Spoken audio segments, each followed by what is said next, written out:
So All right. here we've got a little segment funded by Big Pharma, Pfizer. That's right. You're listening to Sponsors. Plutocracy now, and Sponsored by Viagra. I realize that I'm the only person in the room arguing from this point, but I do want to talk about why not controlling healthcare prices I'm open to being convinced. is a good thing.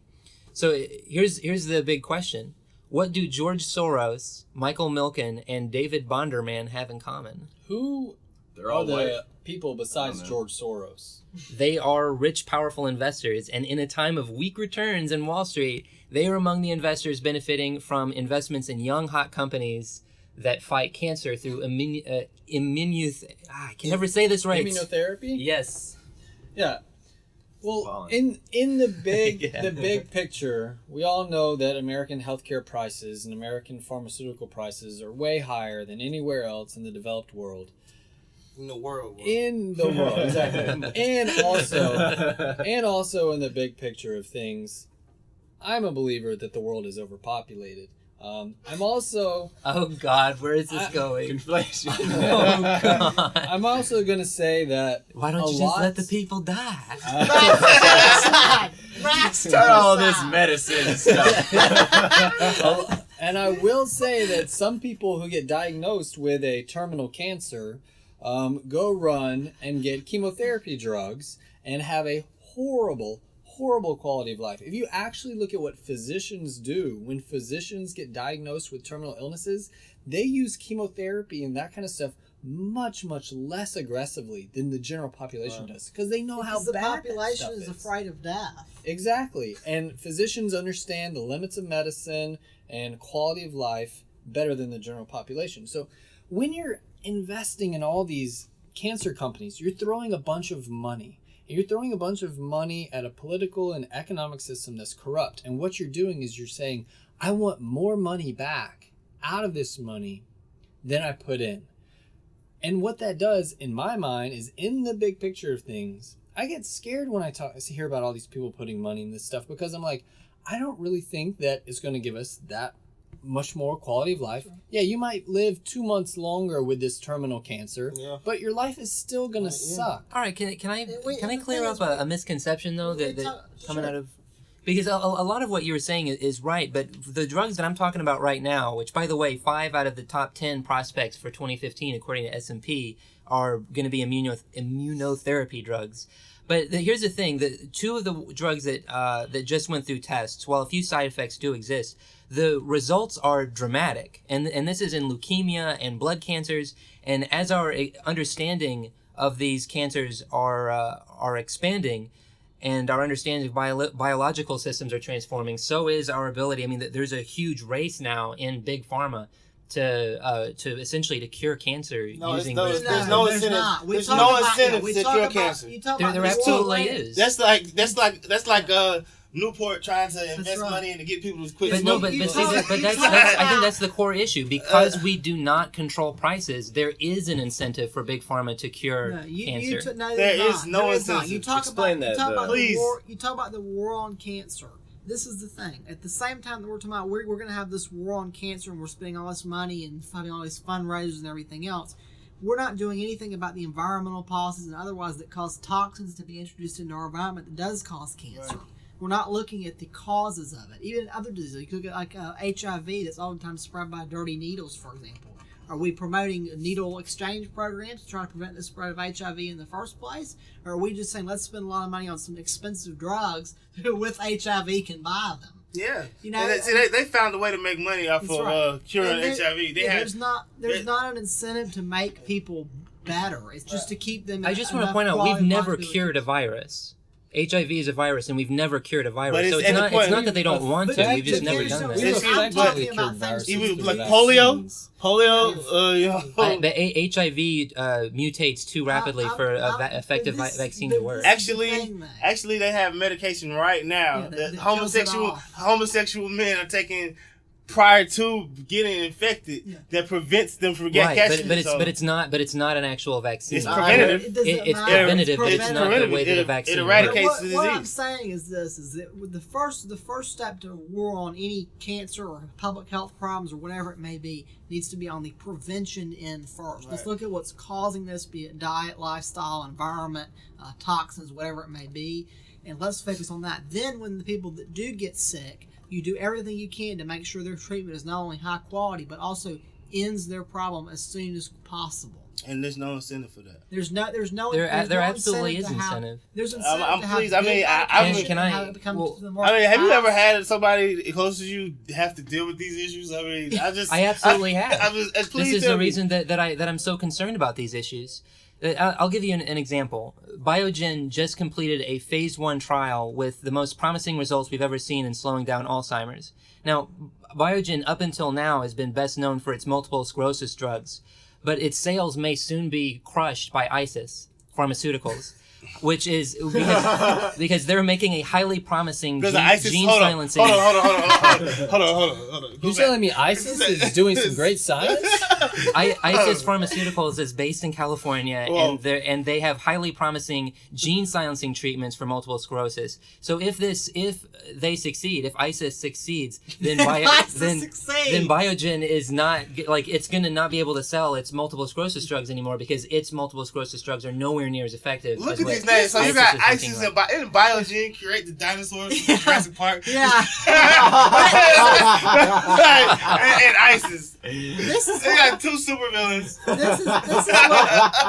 This is what I would Oh my God, dude! We're gonna have Islamic militants riding dinosaurs, shooting AIDS at us. This is what I would like to see. I would like to see a minimum price controls on basic run-of-the-mill medications. These basic things that most people take, like Lipitor, things like that. Heart disease medications. Things that have been taken that have been proven to be at least effective enough for general use and have been around long enough, let's say 5 or 10 years, and they're just there. They're reliable and well turned to medication. And the price needs to be controlled. Yeah. It doesn't need So with people with those kind of problems, with high cholesterol, with diabetes, that need basic things, like, for example, the cost of insulin.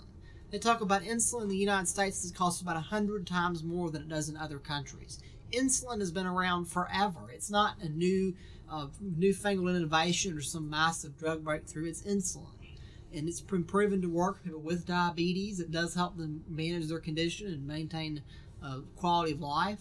Okay, but I'm not really talking about... We're still charging people inordinate amounts for insulin. Why is that? I don't know about insulin in particular, but what I was getting at with Biogen is that they're now pouring money into these drug trials, and it's probably going to cost a couple $2 billion in order to develop this and to do all the trials, because it could make them huge amounts of money in profits. Okay. That's the reason they're pouring money in. I don't have a problem with private industry making somewhat of a profit, but I think part of this too is it's been outsourced and privatized because we've cut our NIH and we've cut our other investments. I completely agree with you on that. Okay, I think we're too focused on the pharmaceutical aspect, but there's another added aspect to healthcare costs, and that's care in the hospital. And Joey, I want to hear your explanation of why the cup my pills come in should cost $75.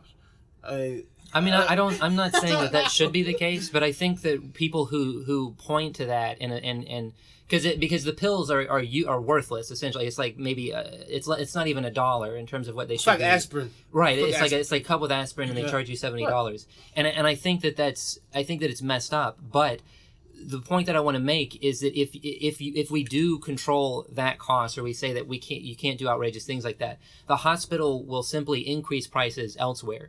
Because it's not like the hospital, unless it's a for-profit hospital, it's not like they're making huge amarts of money off of it. Then we get to the root of the charging higher to get for other things. You said something that's factually incorrect. Non-for-profit hospitals are more profitable than for-profit hospitals. I'm just we already had that show. We did that show already, Joe. We did do that show. But here's the thing. You guys pointed out that there was a surplus, but that surplus was then used to expand the hospital for expanding population. I would say that I still, even if the price is somewhat and to pay exorbitant salaries, it was like $19 million. I still want to see my prices honestly indicated.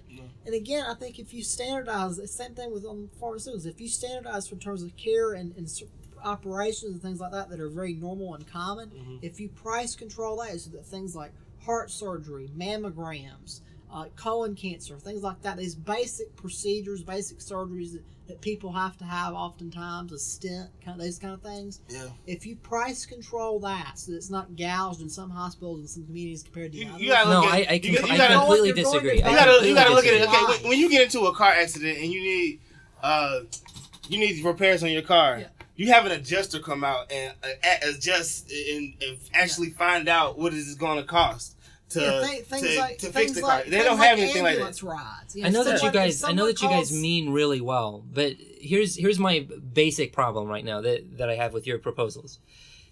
In 2013 or in 2014, the healthcare industry spent $201 billion on research and development. The federal government spent about $30 billion, mostly through the NIH, on medical research and development.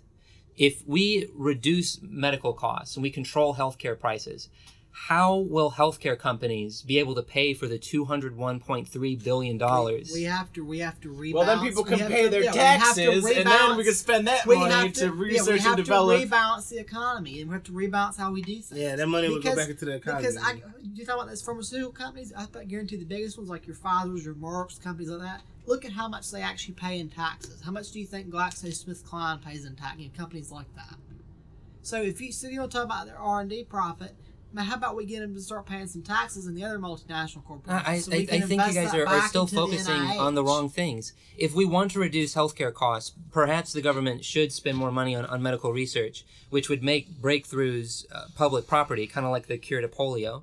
But should we really restrict the freedom of businesses to file for patents that are conducting research and development, and then have those patents, have those intellectual property rights respected? I would say we need to in terms of IP, we need to change how a lot of those laws are structured, because a lot of times they're not reasonable laws. And I mean, morally, if it comes between a patent and some intellectual property versus your life, what are you going to choose? Is a life or a patent more important? And you're saying a patent. No, but I'm saying that the patents are what are saving lives. That this is right now, because in this system, that's all. It's not like, I mean, if we're not going to spend a lot of public money on research and development, why are we going to expect new pharmaceuticals to come from that? We can't expect them to come from anywhere else if there's only one player in the game. That's right. And if you look at this going back, for example, when the AIDS crisis broke out in the 1980s, and that was what the movie Dallas Buyers Club with Matthew McConaughey that won an Oscar was about. Mm-hmm. At the time, there was a public health crisis. Both intravenous drug users and gay men especially were being very much affected by HIV and AIDS, and then they'd never seen it before. They didn't have any answers. There was a lot of stigma and stereotypes going on. Two segments of society that the current government did not care about. Yeah, very, very, very just awful situation all around. And at the time, you had drugs that were starting to come out on the market that may or may not have been able to help people, and they went through them. But again, it was because of the long-term patent process and all this kind of stuff that slowed down those drugs coming to market, because there wasn't enough profit for them. That's what happens in the movie. That the main character basically becomes an illicit drug dealer to get people medications they need, still making a profit, still at a price, but not with the same regulatory and other structure that the pharmaceutical companies and the medical industry had to adhere to. Well, I am all for reforming the FDA in order to get things onto the market quicker. But my central issue is still that if you control prices, you're taking away money from healthcare companies that are ultimately using that money to spend on research and development. I think there's a lot of other reforms that ought to be made. Some of those are a part of Obamacare. Some of those need to be made in addition to Obamacare in terms of bringing down prices. But to just go in and start controlling prices, something that I think is quite interesting is that we don't control prices for information technology. Information technology companies spend $257 billion as of 2014 on research and development, and they charge higher prices as a result. But we don't come in and control those prices. You're dying, yet we do on medicine. If you want to talk about the effect on our economy and our GDP and things like that, let's remember the more people have to spend on healthcare, which is the fact that Americans spend the most without necessarily getting the best care in every case. It hurts our purchasing power as consumers and just American people in general. And but isn't it worth it if it's for our health? Medicine, you're not spending it at restaurants, you're not spending it at stores, you're not doing other types of investment and saving that benefits the economy. So yes, the Merck and GlaxoSmithKline and things like that might make less money, but if people are spending 20, 30, 40% less on health care, even with the same conditions and the same environment, we have to wrap up quickly. So they would have more money to spend elsewhere. And I want to make this point: in Britain, they have NICE. They limit things to $50,000 of quality adjusted life here. Joey, you come from this ideology that anything, any price, any amount of billions of dollars is worth it for our health. No, we spend way too much money on healthcare, and the pharmaceutical companies stand in direct conflict of interest with us, the general public. They want to get the highest returns as possible out of the money that they invest. We want to pay as little as possible for good health. But I think that's not really the argument that I'm making, but I think that this is the crux at the end of the day, is that controlling healthcare prices, a lot of liberals advocate it because it looks very good on its surface. But I think we also need to keep in mind that right now, as much as liberalism is catching on and more, especially young people our age, want to see the government more involved, I don't want to see us violate that trust. That's true. That if we're, it is. True, if you look at polling data, young people are more much more libertarian than ever. No, that is absolutely false. They want more God, people, I hope you're more right, government Joey. involvement. But here's the thing: our grandparents saw lots of failures in government, people trying to do good things and things going wrong in their day. I don't want to see the same thing happen. And I don't want to see us succeed in policies that are ultimately going to slow down medical innovation and cause shortages. Our grandparents didn't live longer because of medical innovations by the pharmaceutical companies. It was because of clean drinking water. This idea that pharmaceutical companies give us life is absolutely false. They treat a problem that's already occurred. They don't necessarily cause the But problem. how do you explain cancer survival rates being all the way up now to 75% and pushing towards 80%? Because technology tends to advance. As but why civilization has technology advanced? But in that paradigm, look, no one's arguing that price controls alone are going to fix everything. But price controls with a totally sane system, something like universal health care, where government funds research and development at the levels that at least meet where they're at now, without the incentives to actually just milk the consumer as much as possible, because they know their life is on the line, so you have them absolutely by the balls. Let's talk about basic preventive care too. Take, for example, dental appointments. If you look at somebody that goes to the dentist, how many people do you think would go to the dentist more often or on a regular basis at all if they knew that every time they went it was going to cost them, let's say, $25 instead of it could cost $50, it could cost $125, it could cost $300, who knows? How many people would do that and things like that affect your health in preventive ways? All right, who wants to carry us out? We're all going to die.